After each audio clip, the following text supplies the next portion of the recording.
Hi, and welcome to the Wealthy Living radio show. I'm Lisa Entwistle, founder of Wealthy Living and host of this show.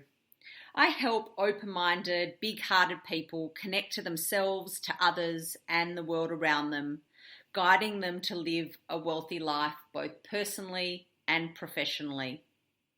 Every fortnight, I have a conversation with a different professional to discuss topics that cover physical, emotional, spiritual, just all areas of wellness.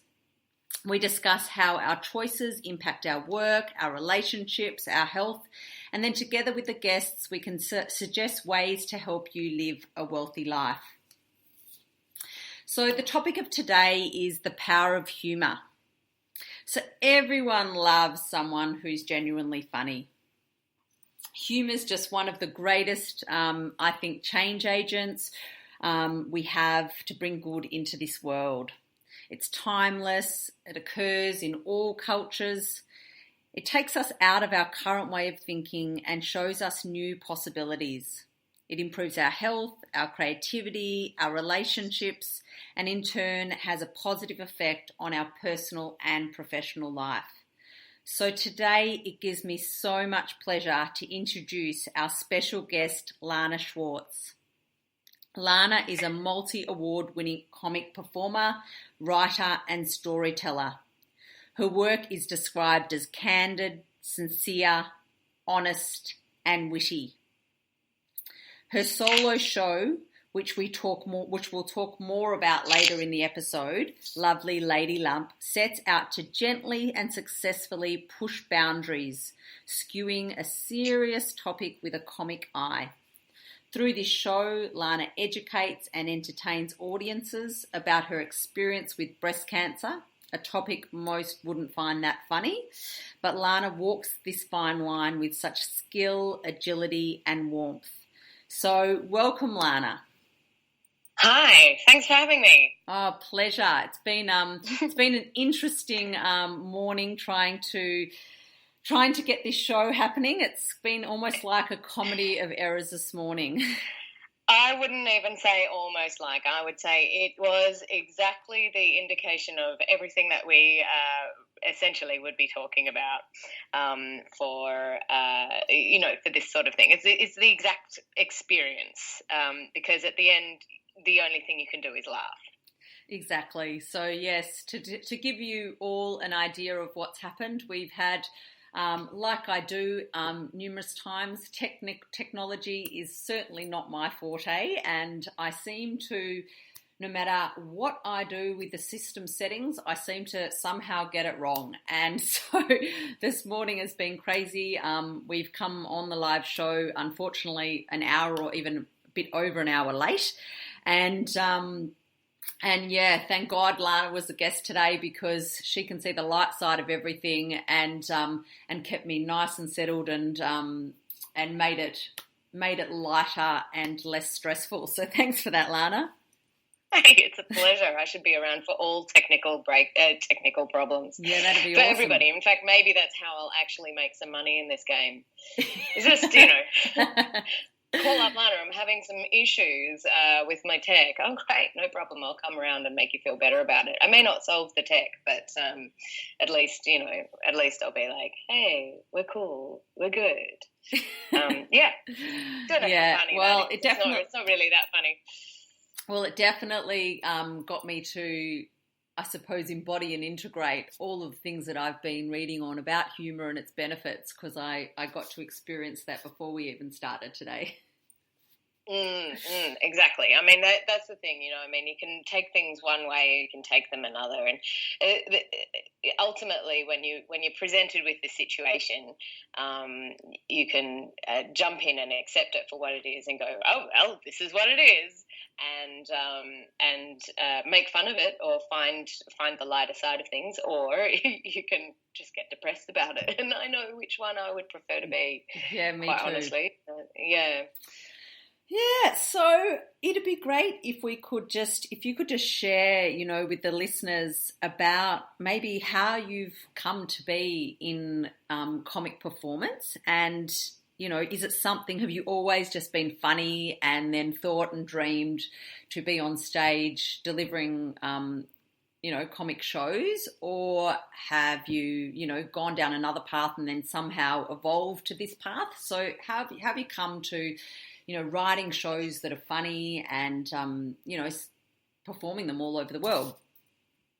Well, I actually started out completely the opposite. I mean, I remember sort of in my early 20s, I got involved with. I was cast in a show off on tangents. God, that was many, many years ago, and I'd never really done comedy before. And I remember my parents taking me aside after the first show and going, you really are better at drama. And I was like, oh, okay. The comedy's not for me. And I never, I had no idea that I could be comic in any way. Of course, when we were, I don't know whether you remember, Lisa, we sort of have a history together, we do. And, when we were teenagers, quite often our group of friends would go out probably about twice a week and go and see comedy at the Espy or at the Domain. It was actually quite the thing to do, before Netflix and before the internet. Yeah. And so we were gathering together in groups and seeing live comedy, and at no point did I ever think that it was something that I could do. In fact, I started very late. I started 33 was the first time I ever got up on a stand-up stage, and the only reason why I got up and did it at all was because I was going out with a stand-up at the time, and he kept saying to me, "You're funny. Please just go and do some comedy. There aren't enough women doing it. You'll be great at it. Just go and do it." And I was like, no. It's a man's game. I'm not doing it. I can't believe how sexist I was. It was amazing. I was it's probably the opposite of what I am now. I'm like, women can do anything. We can do anything. Of course we can. Of course we can do comedy. But at the time I was very much, no, it's a very male thing to do. I don't have the guts to get up there and do it. And I kept telling him, no. And he kept pushing me, and I was like, no. And then finally he just turned around and went, well, fine, I will accept that no, but I just think it's a shame. That's all. And as soon as he said the word shame, I was like, oh, all right, I'll do it. And I got up there and I did it, and I've been addicted ever since. And that's the thing. I think that once you actually get a laugh from someone, or you get a laugh from a group of people, you don't realize how good it makes you feel. We're all, when we're kids, we're all sort of somehow, for some reason, taught that being laughed at is a terrible thing, but it's such a joy. And making other people have that response in their body, it's an uncontrolled response. So to make people have this, you're literally making people lose control of their own bodies. And I think I've only just realized that the second that sentence just came out of my mouth. But maybe that's why, we love it so much. It's like this weird sense of control of other people's bodies. It's almost like, well, there's the power. Make them pish themselves. Maybe there's the power. But I mean, there's all sorts of healthy things about it as well. Obviously, we want to be able to laugh, and we want to help other people laugh. But there is a sense of magic in getting a laugh from someone else that, instinctively, not instinctively, but societally, women are not conditioned to do that. It is conditioned within us as society that it is men who will make people laugh, not women. And I think we need to move away from that, because women, us women, we're missing out on this incredible magic of making people laugh. And I didn't realize that until, sort of my mid-30s. Yeah. So as far as I'm concerned, the earlier you can get out and muck around with that sort of stuff, the better. Yeah, I mean, talking about what you said about men and women in comedy, and it's true, you definitely, like, I mean, we're approaching the Melbourne Comedy Festival here, and if you look at the lineup, there's a hell of a lot more, men on the bill than there are women. But, it's interesting because I was watching the gala the other day, the gala opening one. It was, broadcast on TV, and, when a woman gets up, if she speaks and swears a lot or is quite crass, it's almost, even as a woman, you're watching them and you can notice a part of you is like cringes a little bit when a woman says certain things. But if a man says those same things, there doesn't tend to be the same cringe factor. And totally. Women, we can't talk about our periods on stage. It's actually a known thing. It's almost a joke that women can't speak about our own bodily functions on stage because the audience immediately goes, oh, they're talking about, it's this fallacy that women talk about, make jokes about our periods the whole time. I think I've probably seen, two women ever do jokes about their periods, whereas I see men make jokes about periods all the time, and periods don't even belong to them. No. I'm like, this is crazy. And it's totally okay. The audience will laugh at a man making a period joke, but not at a woman making a period joke because she's just fulfilling some kind of stereotype, So we sort of tend to stay away from those kinds of gags if we can. But recently I've started kind of going, I'm not allowed to talk about my bodily functions.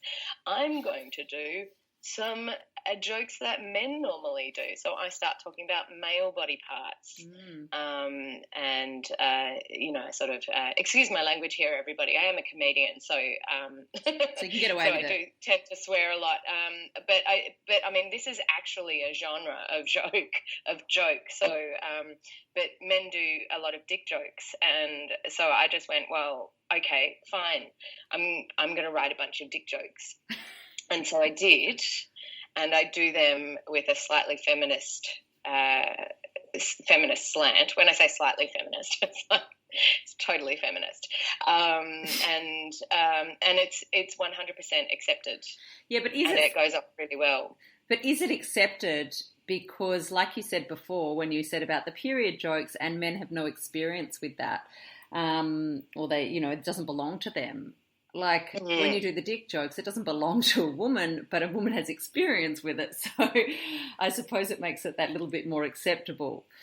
Well, it's more like if you do I didn't feel like I could do a dick joke that's like, it's very obvious. Like the dick jokes are quite, they're quite formulaic in some way because they go, it's always like, my dick's so big, da-da-da-da-da-da-da, or my dick's so thick, da-da-da-da-da-da-da. So you just have to think of a funny, So I will always end my series of dick jokes with one that goes, that actually, okay, so here is the dick joke that I end on usually, and it's, my dick's so big, it needs permission from air traffic control before it can come into land.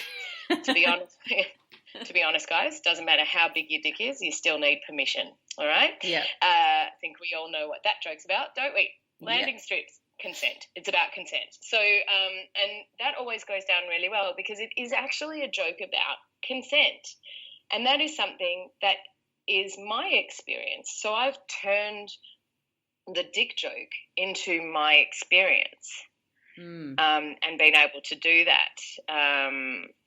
But, men, they don't own periods. No. I mean, it's like, when you talk about the belonging and, things that belong to them, it's really interesting because when you do watch comedy, it's like it's seems to be an unwritten rule that if you own something, so for example, a fat person can tell fat jokes, a black person can tell black jokes, a Jewish person can tell Jewish jokes. All of those. Anyone who's not Jewish who tells a Jewish joke is anti-Semitic.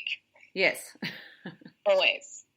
Yeah, that's the rule. That's right. So there's all these unwritten rules that you can only say jokes about a certain group of people if you own that. So how do then men get away with then talking about periods because they don't own that? So why is it that they get away with that?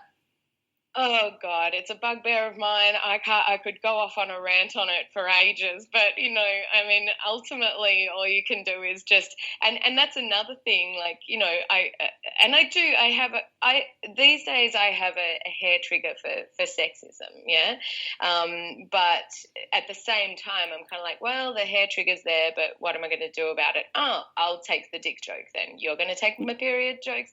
I will take your dick jokes and turn them around, which is, what I've gone and done. Add the clever and the witty in. Yeah. So, so you kind of go, okay, well, all right, well, I'm not allowed to talk about it. So how are you going to deal with that? And here we come back full circle to our initial thing of like, this is a situation I don't much like. How am I going to own that and take that and make it into something that is going to make other people laugh, which then gives me the power back.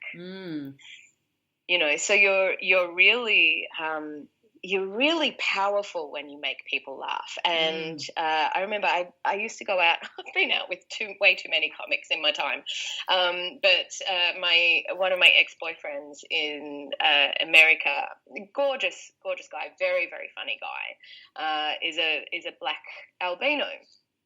And one of the reasons why he is so very very very funny and very quick-witted is because he was mercilessly teased when he was a kid. And to disarm the being punched in the face for being a minority of a minority, right? So was he black, but he was not black. He was white. He was a white black, which is, he was an albino. So, he just got flack from everywhere. And his survival tactic that ended up giving him enormous power was by making his attackers laugh. So it is enormously powerful because you are disarming people. Yeah, so that's incredible, that's just one of those examples where you can turn a really crappy situation around with humour and how powerful that is. So, what does it take, though, for someone to be able to do that? Because, whether it's a situation of bullying that they've turned around or whether it's, other dramas that are happening and being able to turn them around with humour, I mean, it sounds like an amazing solution, but it doesn't seem to be something that necessarily naturally flows for a lot of people, or they don't feel there's fear that comes in to do that because what if it doesn't work, or does it always work? Well, no, it doesn't always work. People do take you the wrong way. I get constantly told off for making a joke at an inappropriate time. Yep. Whereas, because people see things very differently, yeah? So what I think is a totally appropriate time to make a joke, which is, for me, an appropriate time to make a joke is when something is overly serious. Yep. Possibly like this conversation. I don't know. We're talking about this very seriously. When people are taking things too seriously, that to me is an appropriate time to make a joke. And quite personally, guys, if I die when you are still around and you happen to attend my funeral, please, someone make a dumb joke and make everybody laugh. Like it would make me giggle in my grave. You know what I mean? That's obviously, and I'm not in my grave yet, but like people think that it is inappropriate to laugh at a funeral, and it is. It is. It's inappropriate to laugh at a funeral unless it's going to be my funeral, because then I'll be like, yes, please, everybody laugh. Because I want you to think of me in a funny way, I guess. But maybe that's my ego as well. Yeah. So what happens when they don't? And, as you introduced earlier, I have been touring this show about my own breast cancer experience, and there's a number of reasons why breast cancer initially, when you think about it, is not funny. Don't know why it's got the word breast in it. Of course, it's going to be funny. But I, through promoting that show, have been hit with a number of people get really angry with me, and they get really very, very angry with me because I am making a comedy about breast cancer. Now, breast cancer affects 1 in 8 women, yeah? So 1 in 8 women will be diagnosed with breast cancer in their lives. That is a very scary statistic. So as far as I'm concerned, that means 1 in 8 women need you to laugh with them. That's the way I see it. But I also have been very sensitive to the fact that, sometimes I don't know the backgrounds of the people that I have flyered or talked to about the show. I don't know their history. I don't know who they've lost. And science for breast cancer is actually clipping along at quite a pace, and and it means that a diagnosis does not necessarily mean you're in the ground a few months later. It actually there's a nice high survival rate for certain types of breast cancers. Which is fantastic and it's amazing, but there are still a lot of people who have not been so lucky. Yeah. So I don't know the history of the people that I'm flyering when I talk to them about the show and I market them about the show. I've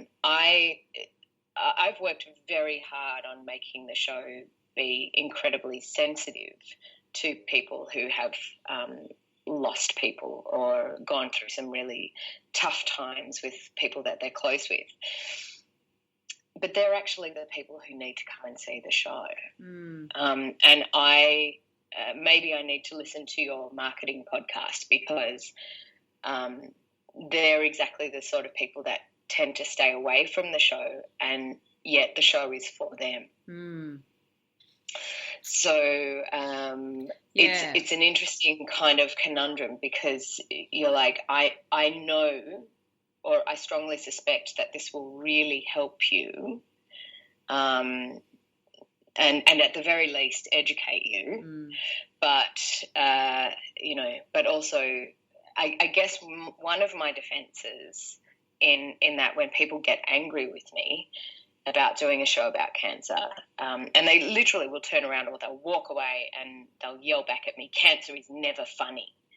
And I'm like, I tend to disagree.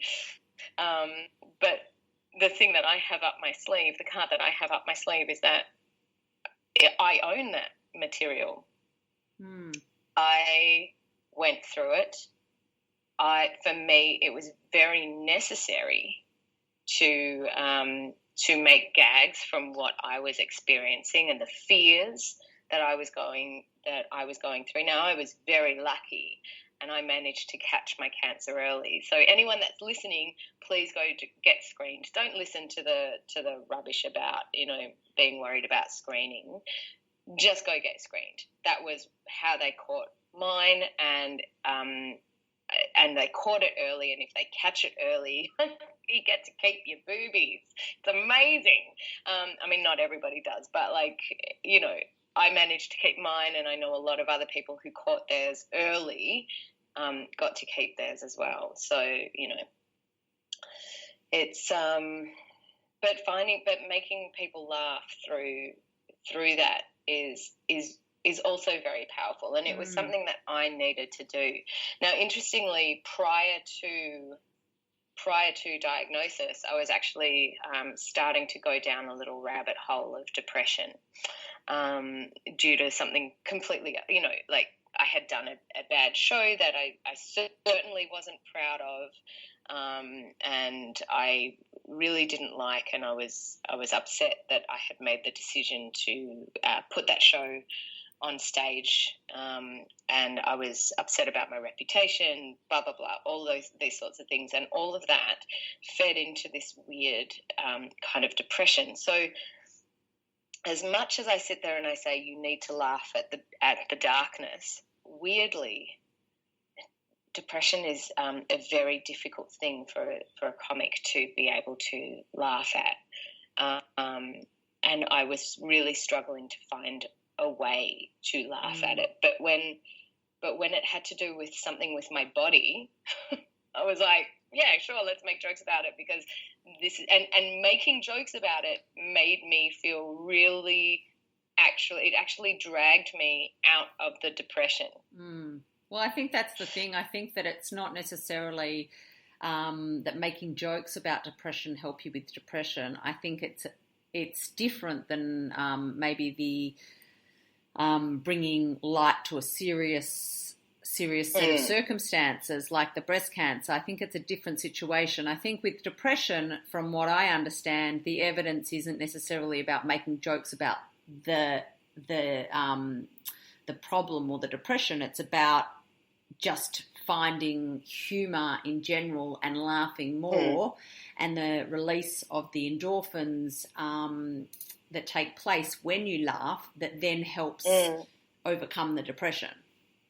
And also when you laugh together with somebody else, you have a connection with that person. Yeah. You know, you're laughing at the same time. It's literally you are breathing at the same time.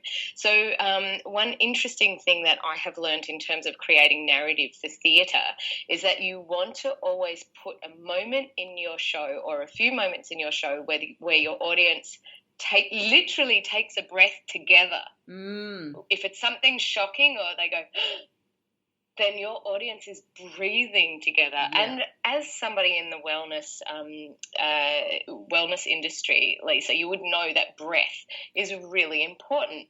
And it's not just important in terms of meditative, but it's also important in terms of bringing people together. If you've just all taken one breath at the same time, then you are connected with other people in that room with you. And that feeling of connection is so, so, so important. Yeah, we need social beings.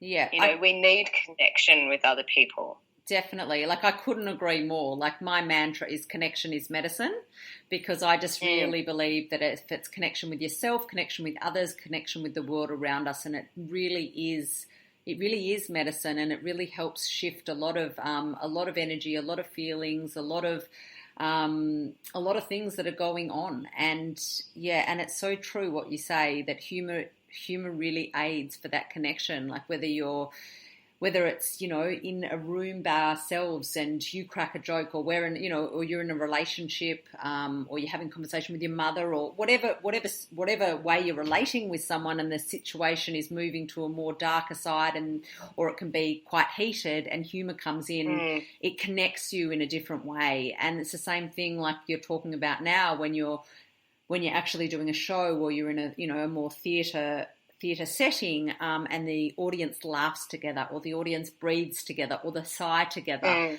It's this connection with these strangers that you don't even know, and they're sitting next to you, but you're having a shared experience. So it brings about the connection. Absolutely, which is why I'm going to tell all of your listeners, Comedy Festival has just started. Get out there so that you can be in a room with other people, and have that and make that noise at the same time as each other, because you just don't get that when you're watching a comedy in your lounge room or on your iPad or whatever. It's that, and that's something that the live experience really does. And that's why I hope that, you know, that cinema never dies, and that live theatre never dies, because really we get out there and and it's being with those other people really that are sort of close to us that we don't know, but we're still, as you said, having that shared experience. And it's not the be all and end all. There's a lot of different factors that connect into it as well. It's just one part of a larger pie. But certainly humour helps people be interested in what you're doing as well. That's the other thing. So when I was, this is just the whole diagnosis thing. This is just an example, and it just because it feels like a really good example to talk about it in terms of wellness. So when I was diagnosed, I didn't. I literally, I'm quite a lazy person, and I was like, when I was diagnosed, I was like, oh my God, I'm going to have to field all of these phone calls from worried people wanting to know what's happened every single day in terms of my medicals. And I'm like, I don't want to have to, I'm trying to process all of this myself, and I don't want to have to deal with other people's shock necessarily personally every day. So I thought, the better thing to do is if I just write a blog and then people can read the blog and I don't have to take phone calls from them all day, every day to let them know how my health is, because I knew that people would be worried. So I thought if I write a blog and explain what's going on and I just make it public, and not everybody makes their cancer public, right? It can be quite a personal thing. For me, it worked. For everybody else, it's just all going to be different. But for me, I mainly did it because I was lazy. I didn't want to have to talk to people all the time, which is funny because that's my job. But I guess that's also why I didn't want to have to do it. So I thought if I write a blog, then it'll keep everybody informed, and they're not going to want to call every hour of every minute of every day. So I started writing this blog that was, telling people all about what was going on with my health, with whatever procedure was happening, with whatever treatments, blah, blah, blah. And when the first blog post that I wrote, and I read through it, and I'm like, God, this is just so full of medical jargon, and it just feels like no one's going to read this. No one's going to read. No one's going to sit there and read through this plethora of just factual information. So I started putting jokes in so that people would actually read it.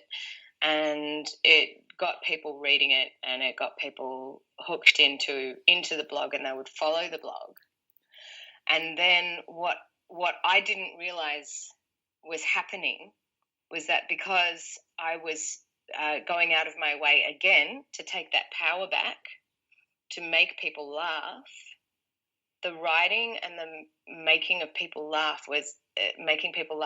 was so powerful. It actually helped me deal with what was going on. So while I was making other people laugh by trying to see a different side to things, I was making myself laugh. Yeah.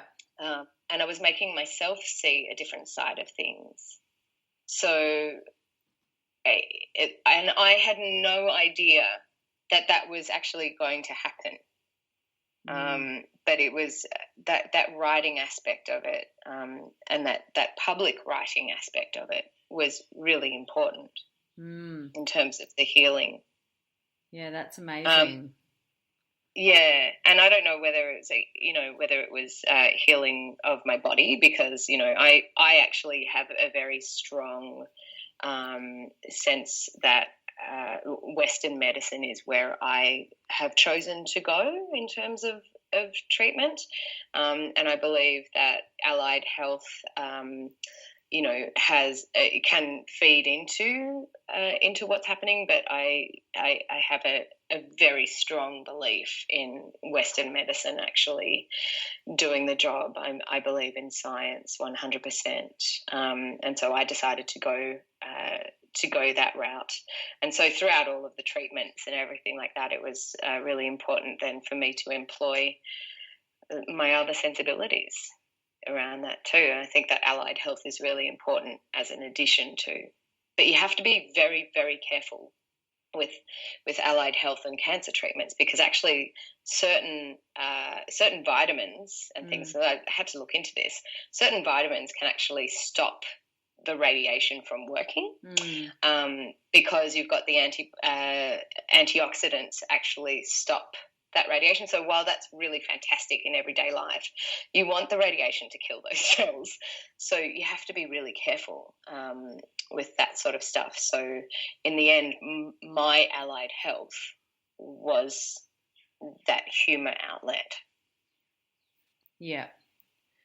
Yeah, that's because what I was going to say. Because you've got to be really careful with everything else. Yeah, and look, and you know, the thing is, and I don't want to go down the path too much in this show about the different treatment choices people have with cancer, because it is really one of those really personal things, and it's a personal choice. Yeah, personal choice, and like all personal choices, it's it's the person who deals obviously with the consequence of their own choice, but. But yeah, humor in itself is that allied health, kind of addition to treatment, and I think that it's really powerful and I'm not saying that that it in itself having a really, really good belly laugh and having all the endorphins released and other hormones that are released during laughter, which boost your immunity and decrease your stress, they're all going to help with the recovery and possibly part of the cure of your cancer. But yeah, it's not going to do it on its own, and you're going to have to filter it with other things. But who knows? I mean, I doubt there's been enough tests to show what is having the greater impact. Yeah, well, look, I mean, all I'm going to say is that it is the 100% safe way to bolster your treatment. Yeah.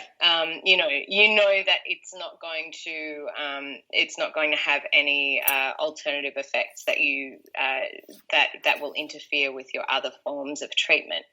It's safe. Laughing is not going to interfere with anything except for your sadness. That's so. I just think it's 100% safe. It was really important for me. I also think that we're probably starting to enter an age where we're starting to try and blast through the taboos of laughing at that sort of stuff. There've been quite a number of comics who have unfortunately died of cancer, and for them to, I don't know whether they would have necessarily done a cancer specific show, but at this particular point in time, I know of at least 4 other comics who are currently doing cancer shows, whereas it was a little bit more rare previously. So hopefully we're blasting through that taboo, and if you're worried about seeing something like that, don't be, because these are people that are going to be very, very careful with you in terms of their material. Yeah, exactly. So, and obviously some will do it better than others, but in a general sense, I think that it has been, from all the reading that I've done, it seems to be a tool that is becoming more and more used for communication around serious issues and allowing people to gain a different perspective and look at something in a different way, and it helping to change a situation. I know that there's been some medical research that supported the notion that humour's an extremely effective tool for managing our advanced awareness and for creating new perspectives to cope with otherwise unbearable circumstances. Absolutely, 100%. I mean, I couldn't agree with that more. I think that, I mean, But again, it's when you're in it, you see it all the time, and it's very evident to you. But it's not always evident to other people who aren't in that all of the time. So I think it's great that you're talking about this, particularly during comedy festival time, because people can make use make use of it. It's perfect time. Do you think that, the research has come out that when we can make, I suppose, a bit more light of some darker situations, that it can change our perspectives and our interpretations, and new solutions can emerge through it. All the research is there for that. But do you feel that in a way, and I think we touched on this before about how, I suppose, if you are known as a comedian, you almost get a little bit more of a right to say things than maybe, or it seems to be a little bit more acceptable to be said or excused to be said than if you are not a comedian. So do you think that comedians then play an important role to write content on serious issues because it's somewhat of a protected place and they can get away with it? Well, okay, there's a couple of issues there that I will talk about. Number one, I think that the answer to that is yes. I think that we can get away. That's why you have so many politically inclined comedy shows at the moment. You've got your Tonightlies and your all of the late night shows are very political, and they can totally skewer and spear a topic that is very heated, but they will skewer it with comedy, and suddenly people will be like, oh yeah, maybe that is correct, or they'll get their backs up and go, oh, the bloody ABC, the bloody lefties, man. It's all of the comedians are left-leaning. And it's like, that's really, so I don't know what to do. I do not have the solution for the people that get their backs up. But in general, comedy brings a wall down in people. So it releases a barrier. In general, not always, but it tends to release this barrier in people to allow ideas to filter in more. So if we can bring those walls down, and it's the same in any social situation, if you're able to make somebody laugh, you've brought a wall down, and again, that's your power, right? So if you can find that power, then wow, you take over the world, really. But the other thing that I'd like to address in your question was, do you think that comedians have a better way of or that comedians should be doing this because they can? My feeling about it is that everyone should be a comedian. It shouldn't just be me and the others. It's not just us. Everyone is a comedian. You just haven't. They just haven't explored it or found their voices or been brave enough to find that power within yourself to make somebody else laugh. So when we're talking about this particular discussion, we're talking about two different types of things. We're talking about the act of laughter, which we all know is fantastic, and we all love to laugh, and it has that health benefit to you, and proven, scientifically proven, peer-reviewed study proven health benefits of laughter. But it also, on the flip side of it, it enables you to have that power, which was what we were talking about earlier. And I think that while all of us know how to laugh, not all of us understand how to make other people laugh. And that's really hard. It's amazingly, it's really not necessarily something that can be taught. You can... It's just practice. It's just practice. It's a trial and error. and it's finding your voice and figuring out what it is that makes people laugh. And that's what kids do, right? Kids do it all the time. They just keep doing something until they figure out what makes you laugh, or until they figure out what makes you angry. They try all different tactics, right? I mean, your kids would have done it. Well, I think what they do, want something, they try like 7 different ways of until they get it. Yeah. Well, I think that what kids do is they use jokes to learn about socializing. So I think that they use it to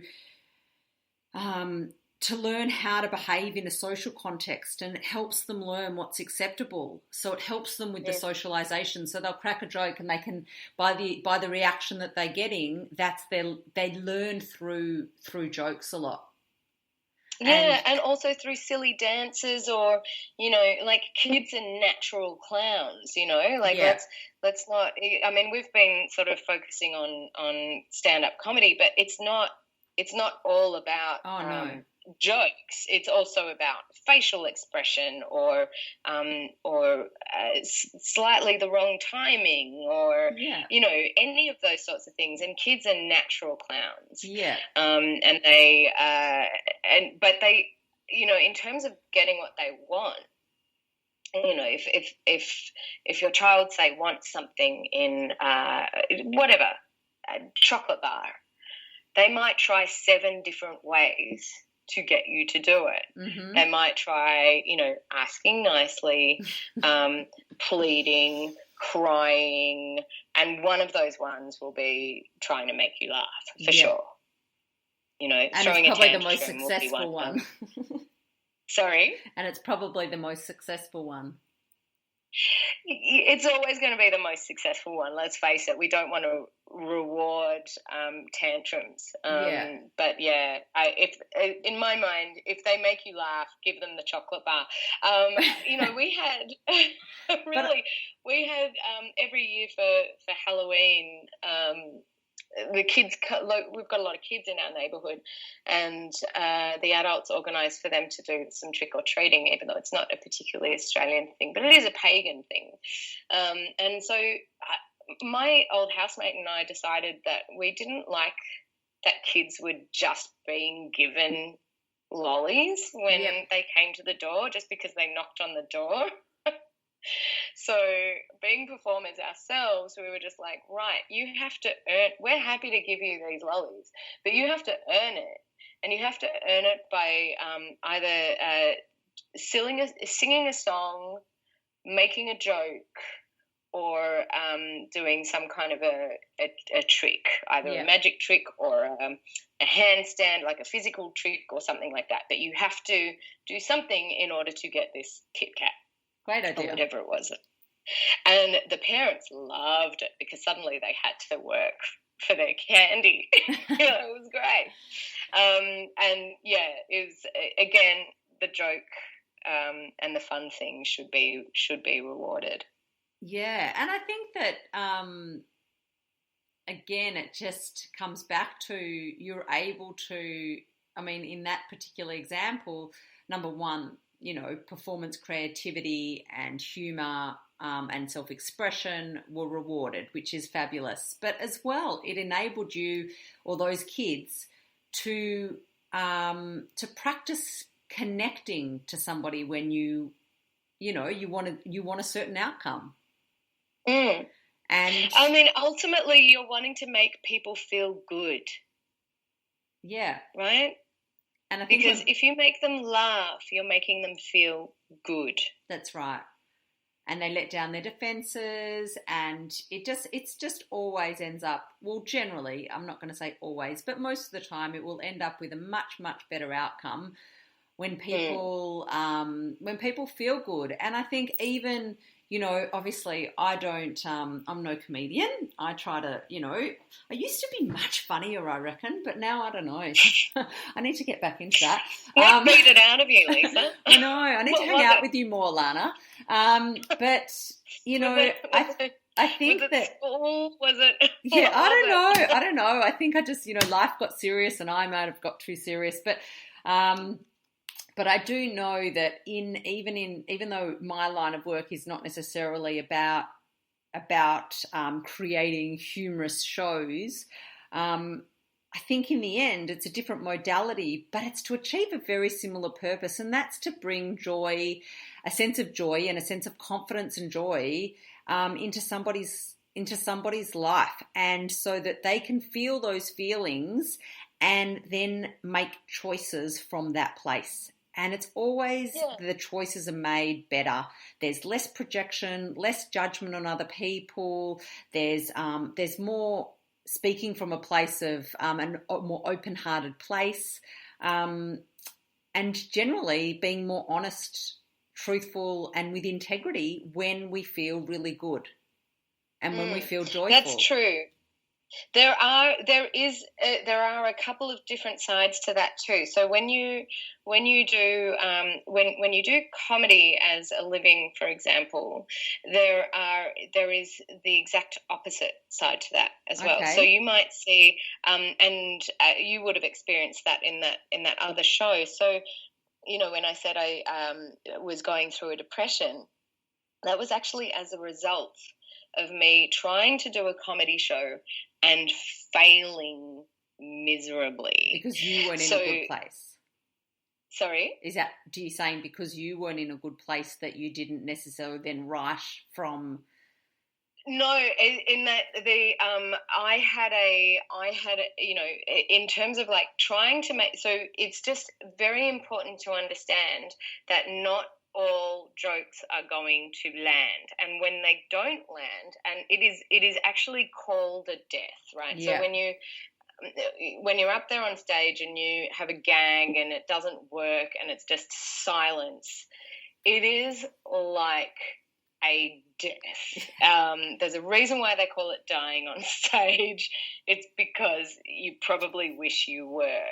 So dead, rather than being up there. It's an awful, awful, awful feeling. So it's really important to be able to kind of go, okay, not everything is going to work, and have an understanding or a knowledge that not only is not everything going to work, but maybe only a third of what you do is going to work. And you won't know that until you try it in front of other people. And it's just a part of the process. It's that trial and error thing, because you can't put a finger on what makes something funny all the time, right? It's not a science. It's not an exact science. And so some things are going to make some people laugh, and some things are going to make other people laugh. And the things that some people laugh at are going to make other people really angry. All those sorts of things. It's so subjective that you have to really make sure that when you are working with humor, that you understand that a lot of the time it's actually not going to work until you find the stuff that does work, and then that stuff can fly, right? So it's and particularly at the beginning when you're figuring it all out, as you get more progressed in into your career, you can kind of get more of a sense of what your voice is and what people will hopefully you can get more of an understanding of what people would laugh at in your voice, but it's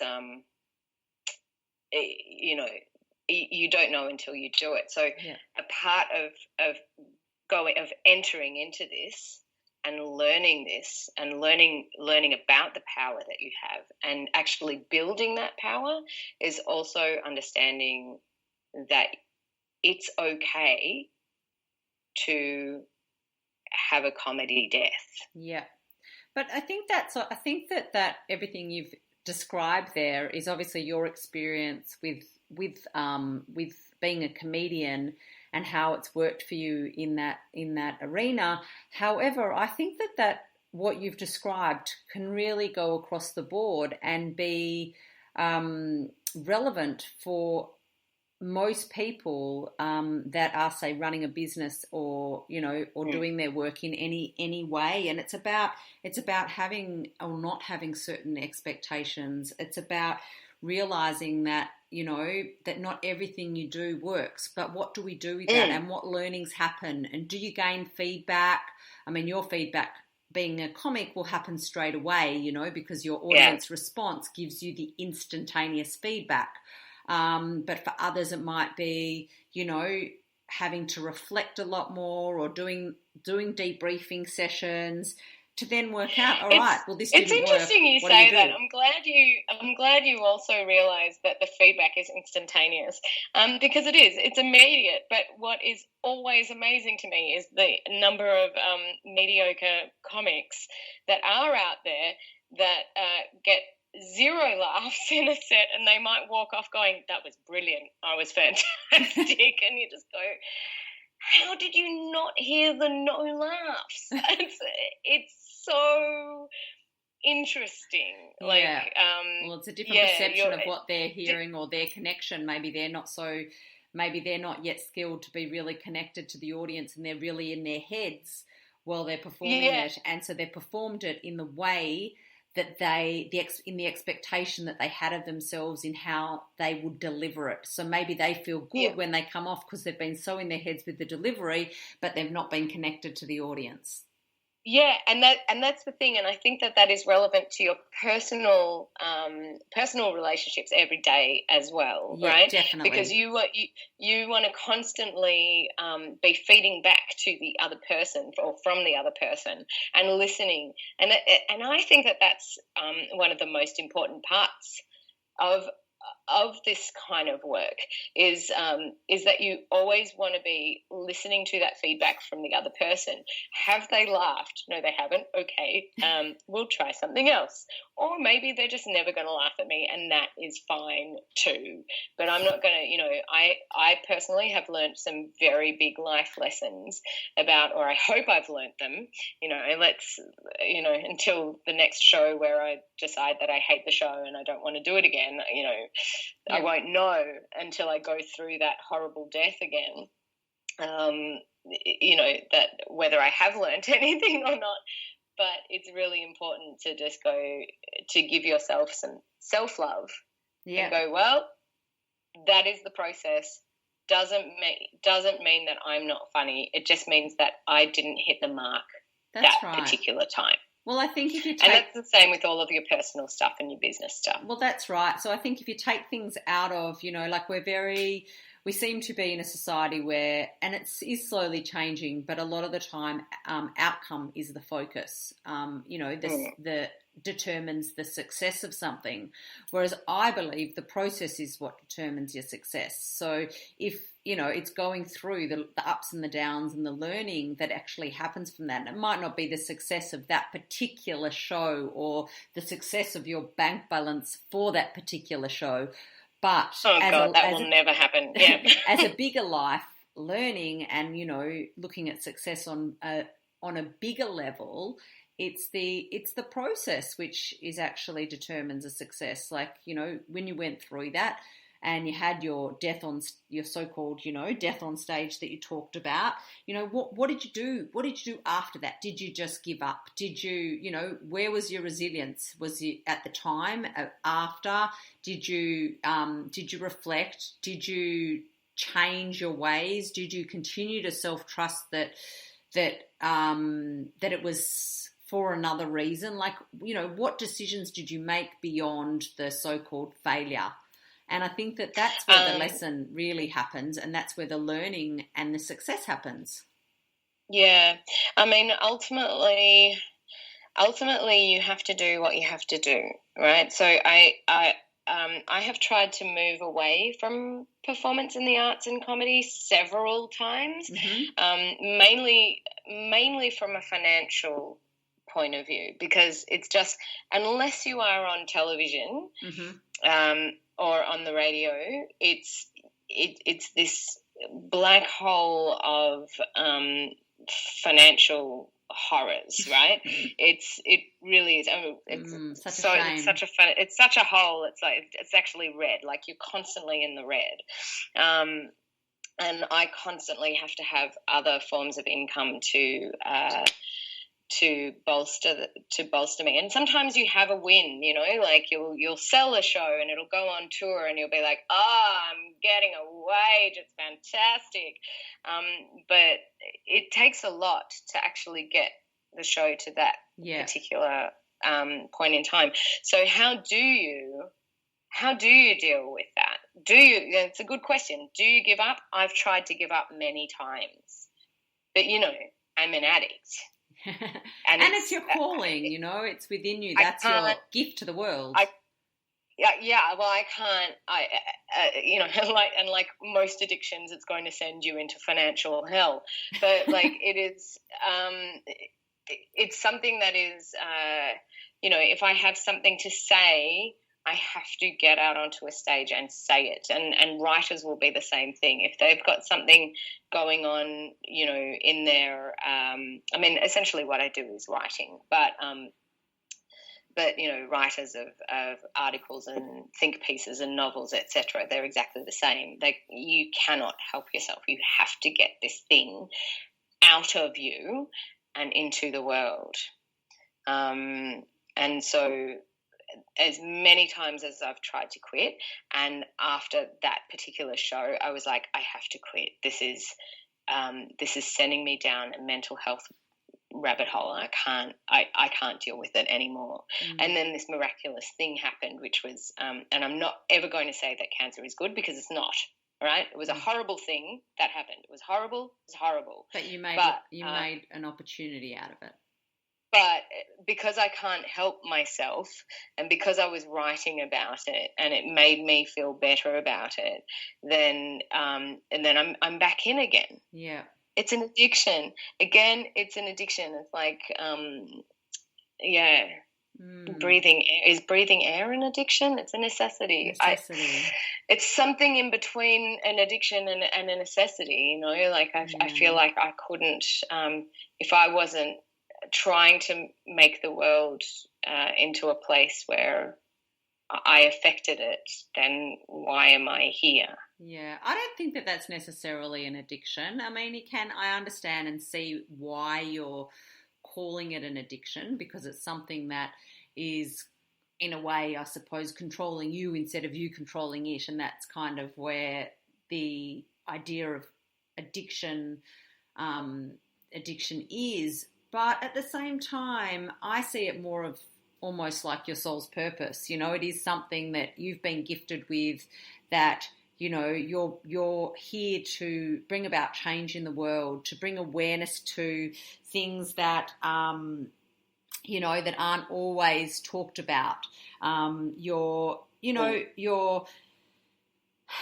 here to challenge social norms, to overturn conventional ways, in order to get more awareness in different interpretations, and get and educate through your entertainment and through your engagement. And so you're here to do that, and you found a means to do it through humour. And just because sometimes you don't necessarily have the same success or what some deem as success for that particular show, or you have that depth of what you call in that show, and other times you don't, you're still here for that purpose. And so that purpose is a greater purpose, and because you are connected to your creativity, which is part of your soul, and you're that type of person that sits in your body as well as your head, but you feel it, and therefore it might seem like an addiction because you can't help but to act on the feeling. But it's, I don't know, for me it sounds more like a strong feeling and knowing that that's what you need to do than necessarily an addiction. Well, maybe you're right. I mean, for me, it was, you know, like the next show, for example, that I'm looking at doing. Everything told me, my brain was saying, do not do this, Lana. Do not go down this path. Cancer was a difficult show to sell. Please don't write a show about abortion. It's like my whole brain everything was telling me, do not do this, do not go there. But then Trump was elected, and his his vision is to replace all of the to replace as many Supreme Court judges as he can to overturn the Roe versus Wade decision, which made abortion legal in America in 1973, which is ironically my birthday.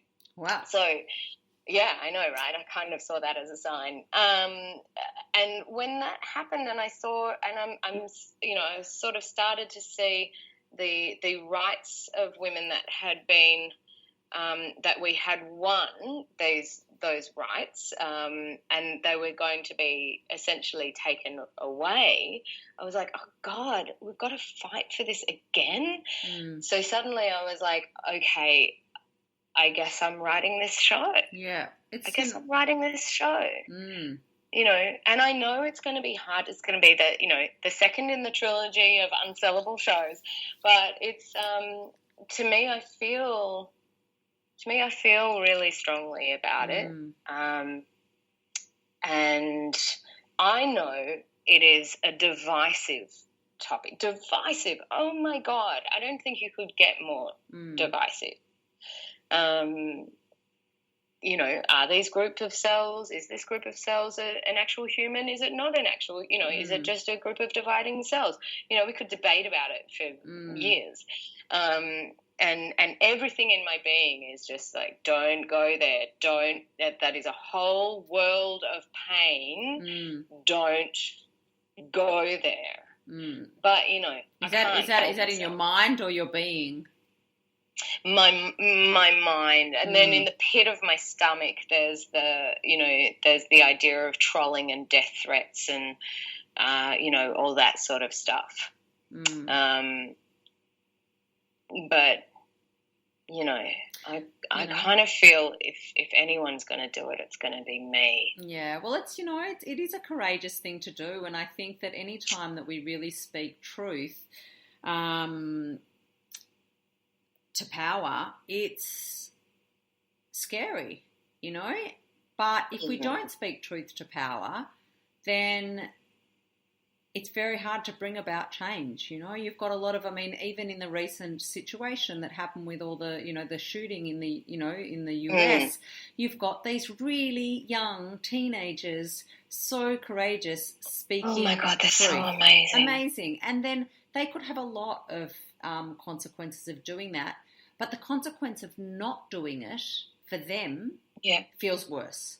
And so, I think that there's just never an easy way to, in whatever pathway you're taking in order to get there, to bring about change and make a big difference in the world. It's not easy. And if you're doing it on a small level inside your little home, or, in your relationships that can then filter and have ripple effects, or whether you're doing it in your workplaces, or you're doing it on a stage like you, or whether you're doing it in a political level, like it doesn't really matter at what level you're doing it, but to bring about change and to do something that has an impact is never going to be a walk in the park. Yep. Very, very true. I'm very aware that this session was meant to be me giving you guys advice, and sometimes I feel like I'm in a therapy session myself, and I'm getting more out of it than anyone else. No, it's a conversation. It's a conversation. But yeah, I suppose just bring it back and to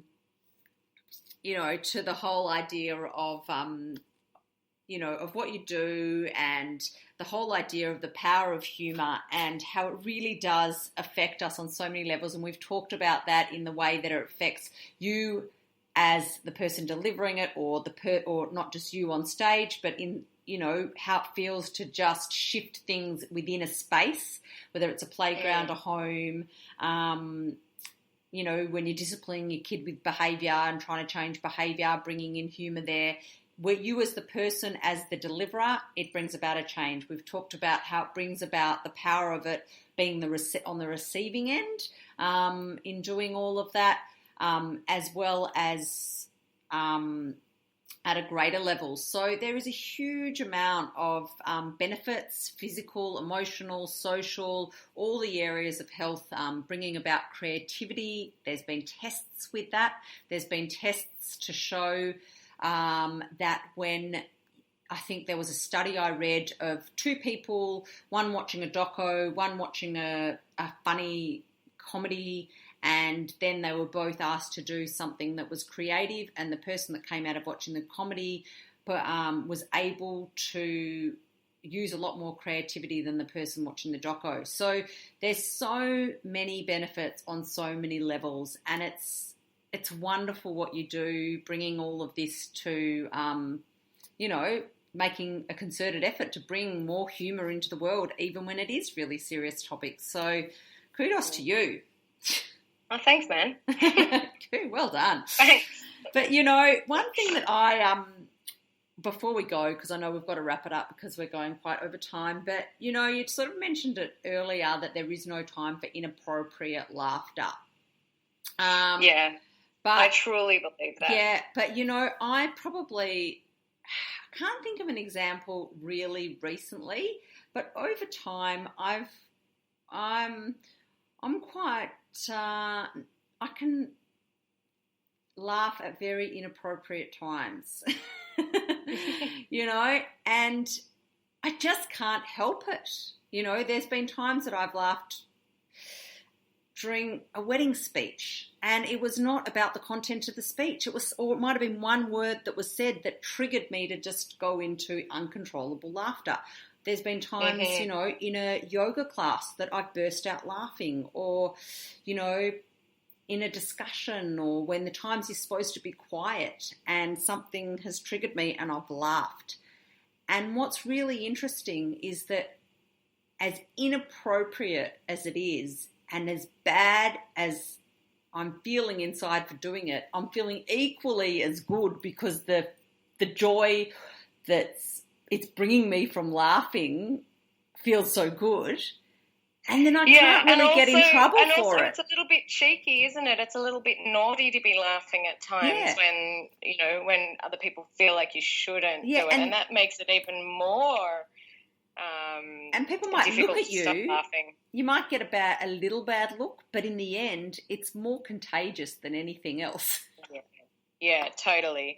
And also, maybe actually everybody else around you just hadn't picked up on the actual really funny thing, and they're the idiots. Yeah. So I'll go with that one. I'll go with that.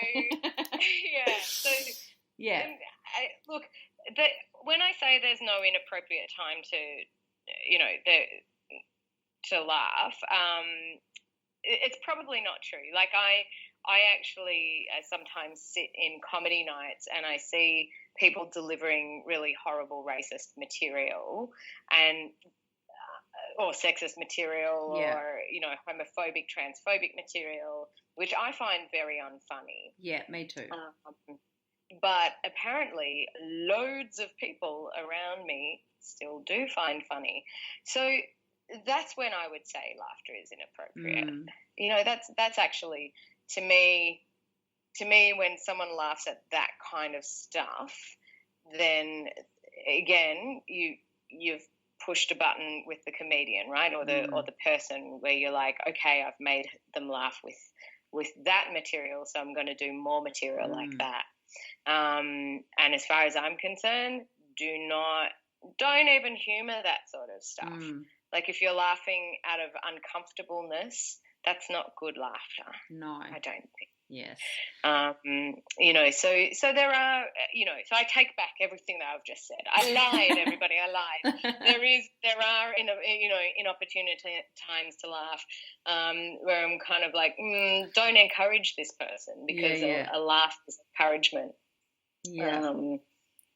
So there are some times where I do sit in stony silence while other people laugh around me. That is absolutely 100% the case. Yeah. Can be the case. Well, before we conclude the call, I'm going to put you on the spot and Mm-hmm. just not very, not too on the spot, but and ask you, like, for the listeners, like, what are just maybe really quickly, really simply, what are 2 ways that as of today or tomorrow or, that they could bring more humour into their lives?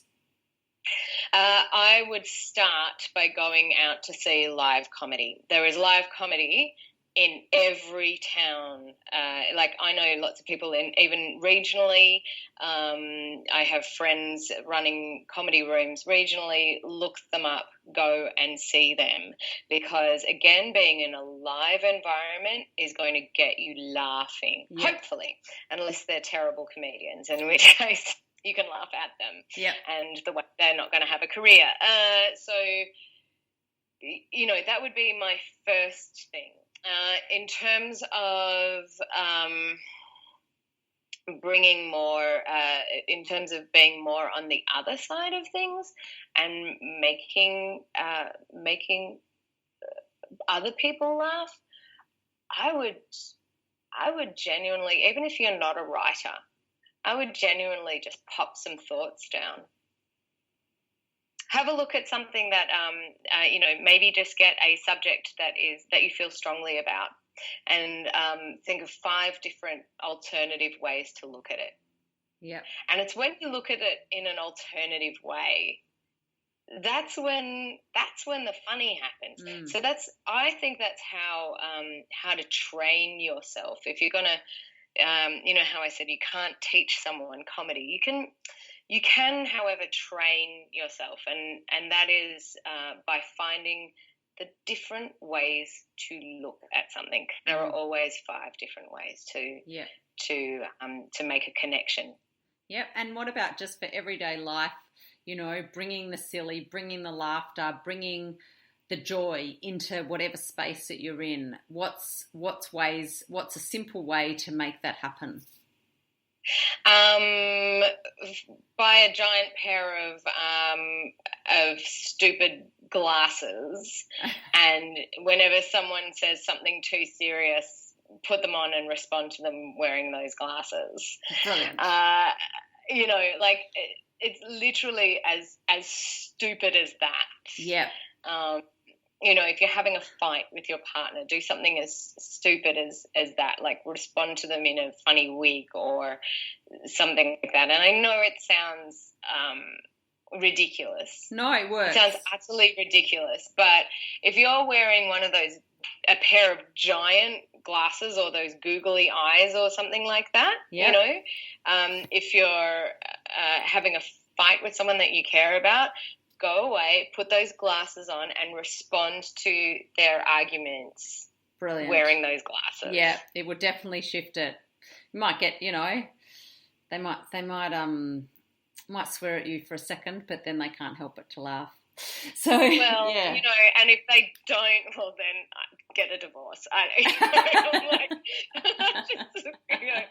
a certain point, you've got to go, I don't know. There are numerous different ways to sort of bring more joy into your life. I really genuinely think that finding alternative ways to look at things is key. Yeah, I agree. Well, thank you for all that amazing wealth of knowledge and ideas and sharing your experiences. It's been really good to talk about all of these things, and just reminds me when I talk about all this, and hopefully the listeners, if they, people that are going to that are listening to the show, it just reminds them again to see the lighter things, to do more things in a funny way, to go and book a comedy show, get out there, and not take life too seriously. So, Lana, when's your next show? Do you have something booked in, wherever it is? Are there ways that people can go and see you? I'm basically taking 9 months to write this abortion show. Yep. So I'm not, I'm really giving myself a lot of time to sort of develop the material as opposed to just try and get it out there. And Lovely Lady Lump, is that still on? And Lovely Lady Lump is still on. We're doing a show in Lake Charm, which is out up on I think it's on the Murray. So it's not doing shows in Melbourne anymore because it's done 3 seasons here. You've had 3 opportunities to see it in Melbourne. But it is going to Queensland and I think to Sydney in September. So basically keep an eye out for it. Or alternatively, if you live in an area where you think that there'll be a bunch of people that would be great to see it, then you can contact me and we can organise a showing. Perfect. That sounds amazing. At a fee. Of course. That goes without saying. So Lana, if people want to get in contact with you, find out more about you, I know that you do. We've talked about comedy shows today, but you do a lot of puppetry and other performances as well. To hear more, to see, to read more about what you do, is the best link your website? The best link is my website. I don't have my email on there because, spam. Yep. So what you do is you just contact me by sending me a message through the website, through the contact form on the website, and that will come to my email address. So do you want to tell people what that website is? Yeah, so that it's www.lanaschwarz.com. Now, my name is a bit difficult to spell, I'll put it all on the show notes. Yeah. So you can do it that way. I am also doing, I'm involved in a show for Comedy Festival. It's an improv show called Improv Against Humanity. So get out and see those. And the other thing that I'm going to say is go and see, the women are kicking it in these festivals at the moment. They're absolutely killing it. So go and see some amazing women in the festivals. Don't just limit yourself to the dudes. Oh, great advice. Yeah, that's really, Deanne Smith is just like, the last show I saw her do, was just, I was floored. It was fantastic. It was brilliant. so funny. Celia's look, I can't even mention them all. Yeah. They're just all brilliant.